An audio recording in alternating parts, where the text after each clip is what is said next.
la providencia y la confianza en Dios.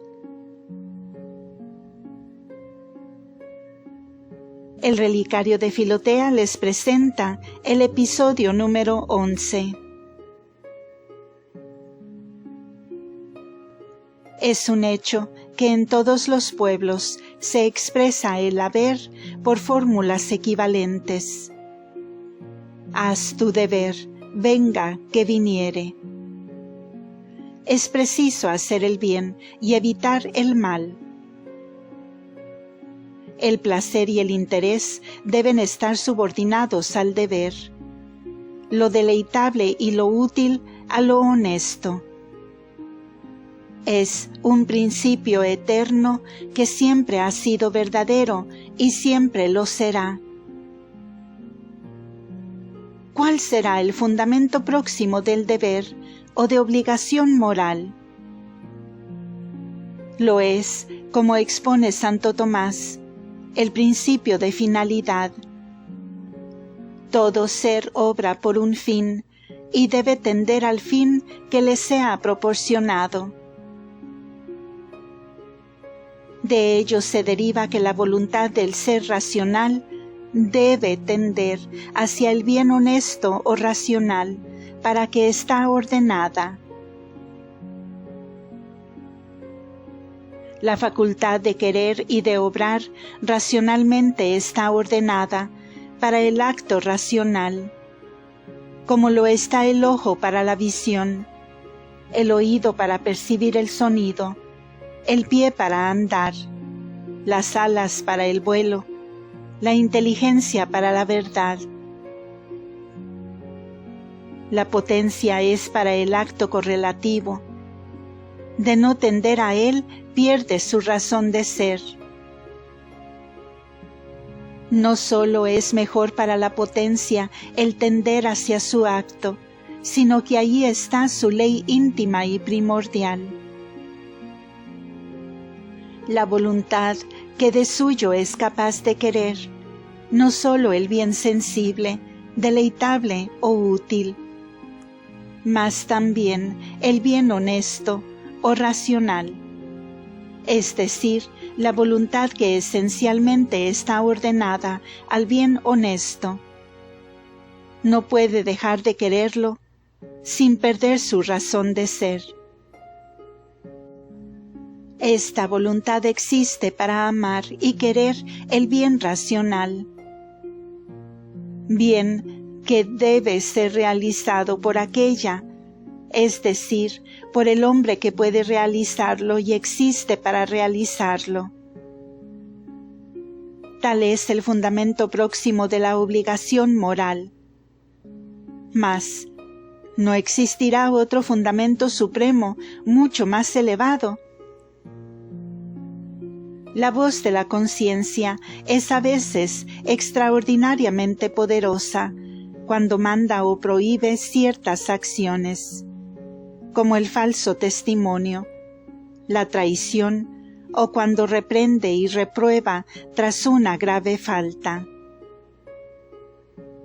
¿Acaso no le remuerde a un asesino la conciencia, por oculto que permanezca el crimen?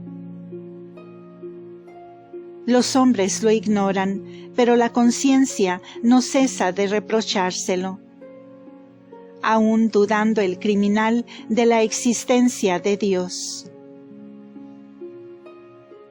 ¿De dónde viene esta voz de la conciencia? ¿Solo de la lógica? ¿Será por ventura solo de la razón individual?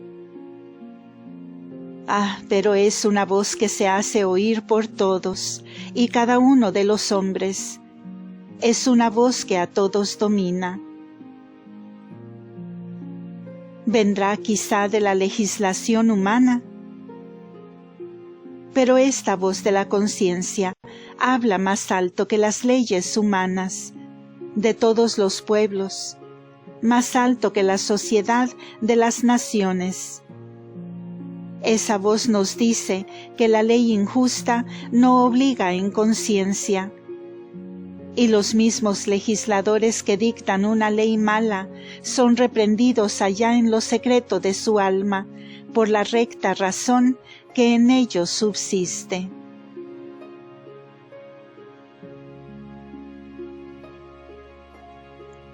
Número 2.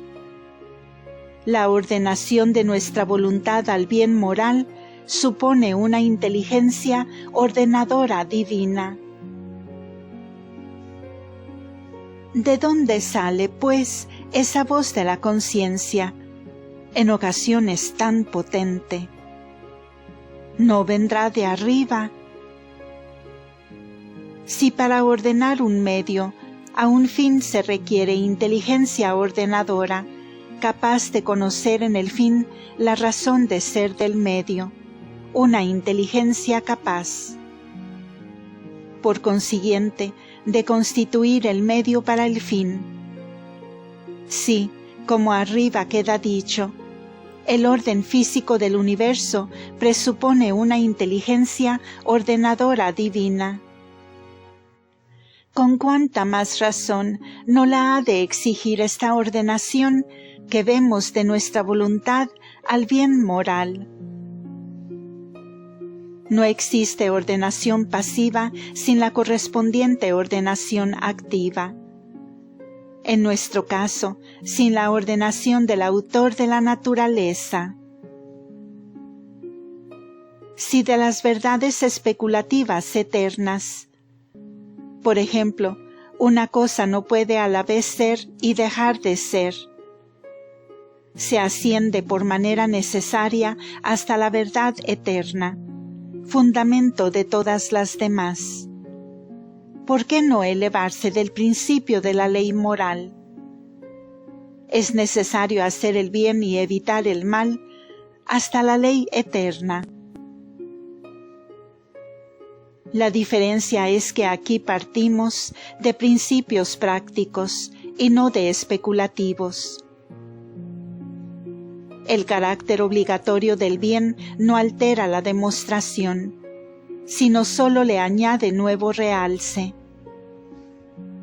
Y precisamente ese carácter obligatorio, manifestado por el fundamento próximo del deber moral, nos conduce a investigar el fundamento supremo del mismo. Si el bien honesto, al cual está ordenada nuestra naturaleza racional, debe ser querido, aun sin la satisfacción y las ventajas que pueda proporcionar. Si el ser capaz de querer el bien honesto lo debe querer, so pena de perder su razón de ser. Si nuestra conciencia promulga ese deber y luego aprueba o condena según los casos, sin que seamos dueños de acallar los remordimientos en una palabra. Si el derecho del bien a ser amado y practicado domina nuestra actividad moral, y de la sociedad actual y de las posibles.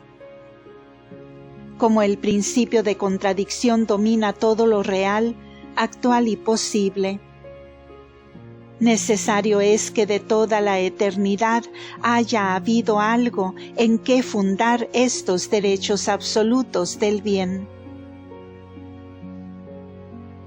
Estos derechos de la justicia que dominan nuestra vida individual, familiar, social y política, la vida internacional de los pueblos pasados, presentes y venideros. Estos derechos necesarios e imperativos no pueden tener su razón de ser en las realidades contingentes y pasajeras que están dominadas y regidas por aquellos, ni tampoco en los deberes múltiples y subordinados que obligan nuestra naturaleza de seres racionales. Estos derechos superiores a cuanto no sea el bien supremo, no pueden tener fuera de él su fundamento y última razón. Si, pues, el fundamento próximo del deber moral consiste en el orden esencial de las cosas, o con más precisión, en el bien racional a que están esencialmente ordenadas nuestra naturaleza y nuestra actividad. El fundamento supremo consiste en el soberano bien, último fin, nuestro objetivo. Y dicho deber moral no ha podido constituirse formalmente, sino por una ley del mismo orden que el soberano bien, por la sabiduría divina, cuya ley eterna ordena y dirige todas las criaturas a sus respectivos fines. El orden de los agentes corresponde al orden de los fines. La ordenación pasiva de nuestra voluntad hacia el bien supone la ordenación activa de aquel que la creó para el bien. En otros términos, la voluntad del ser racional debe tender al bien honesto o racional, por ser este el fin para el cual ha sido ordenada, por una causa eficiente superior que se propuso realizar dicho bien. Por esto, a la lumbre del sentido común y de la razón natural, el deber está en último término fundado en el ser, en la inteligencia y en la voluntad de Dios, que nos creó para conocerle, amarle y servirle en esta vida y después conseguir la bienaventuranza eterna. También el sentido común respeta el deber y tiene por legítima la busca de la felicidad. Rechaza a la vez la moral utilitaria y la moral de Kant, del deber puro, sin bien objetivo. Y ante el sentido común, el deber de Kant es como un paisaje sin sol, árido y estéril. A esta demostración de la existencia de Dios suele objetarse que implica petición de principio o círculo vicioso.